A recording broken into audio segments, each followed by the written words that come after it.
Yo, what's up guys? Welcome sa Modern Tips 2.0. So ngayon, may tuturo ako sa inyong tricks at sagot sa mga problema, especially sa mga nasa printing business, yung mga nagsisimula pa lang at merong ginagawang mga Sintra boards like A4 lang yung printer pero A3 at A2 yung mga sizes.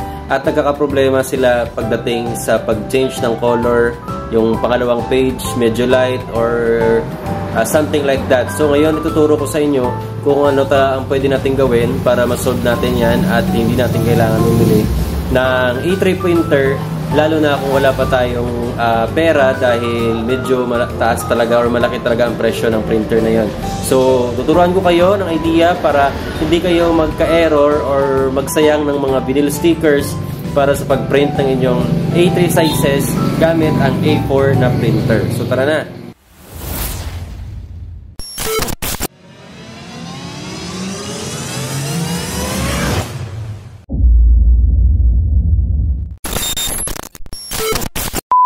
So ngayon guys, ipapakita ko sa inyo yung error na sinasabi ko. So ito yung A3 na size.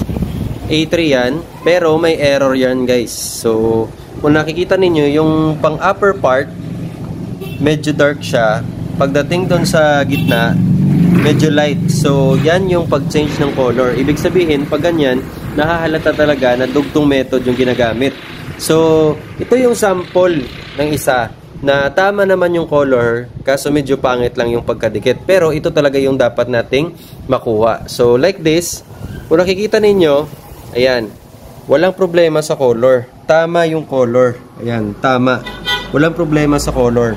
Pero yung problema, yung pagkat at saka pagdugtong kasi medyo hindi matalas yung cutter. So yan yung problema.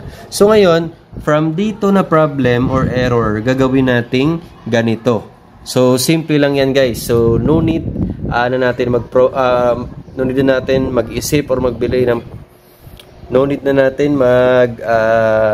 pressure ng mga sarili natin para makabili ng A3 printer. So kung wala pa tayong pambili, kaya nating masolusyonan yan.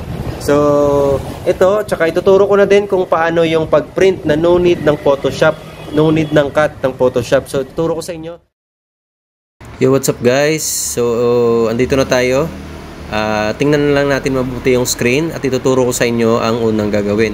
Sa mga Canva users, kung meron tayong mga Canva users, halimbawa meron tayong katulad nito, mga Canva users, so kung gumagamit kayo ng Canva, ang gagawin ninyo, mag-set lang kayo or mag-customize lang kayo ng size ng A3, doon na natin i-finalize. So halimbawa A3 yung gagawin natin, katulad nito, yung size niya ay nasa A3. Ayan.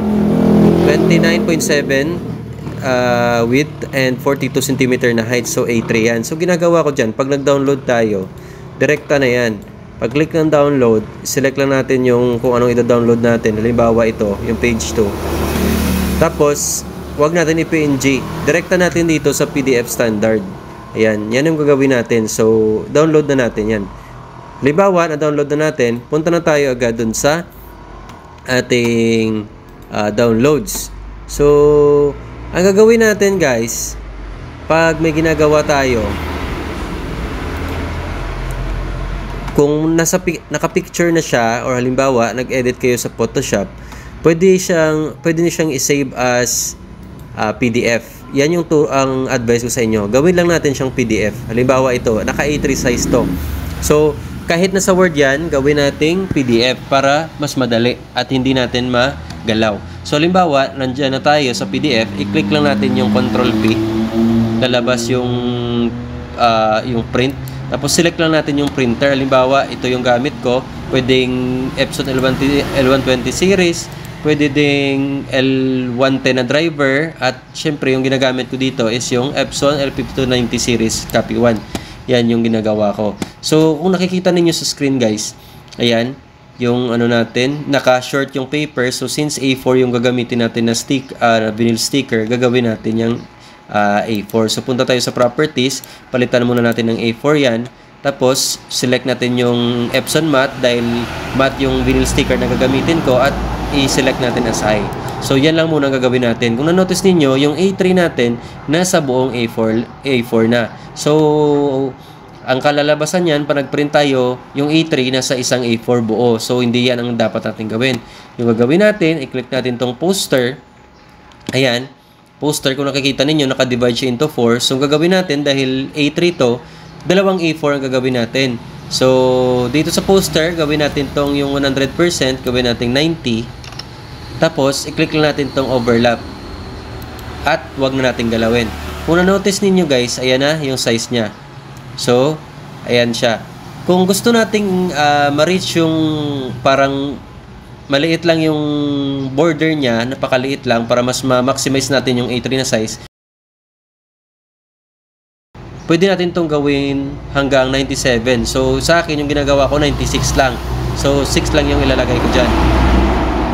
Ayan. So, 96%, tapos yung overlap niya, 0.005. So, kung na-notice niyo, ayan na guys. Pag na-print natin siya, ganyan yung itsura niya. So, naka-cut na siya. Automatic. So, ngayon, nagawa na natin yung cut. Ang ituturo ko naman sa inyo kung paano siya mag-print na hindi yung mag-iiba yung color. So, click natin tong advanced guys. Click natin tong properties. Punta tayo sa more options. Dito sa more options, makikita natin ang color correction. So, sa color correction, since naka-automatic siya, wag natin i-automatic guys. Click natin tong custom. Sa custom, dito tayo sa advanced. Ayan. Dito sa advanced guys, makikita natin yung color correction. So, may color controls, photo enhance, ICM, no color adjustment. At dito tayo sa screen correction, automatic. So, ang click natin guys dito, yung color controls. Sa color controls, kung na-notice ninyo, meron tayong brightness, contrast, saturation, at density. Depende ito guys sa kalalabasan ng color sa inyo. Since dito sa amin, kung ano yung nasa screen, yun yung nilalabas ng printer namin. So, di ko na kailangan galawin yan. Maliban lang sa isa guys, dito sa color mode. Since may problema tayo sa color mode, gagawin natin itong Epson Vivid, gawin nating Adobe RGB.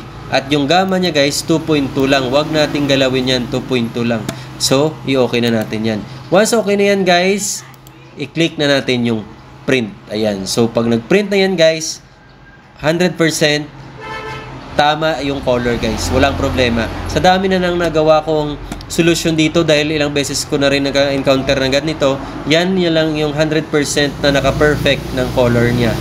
So, ngayon, kahit wala pa kaming A3, gumagawa kami ng mga Sintra board na A3 na walang problema sa color. Walang error at walang sayang na papel. So, thank me later guys. Kung nakatulong ako sa inyo, pa-subscribe na lang at pa-share nitong video. Huwag kalimutan mag-comment.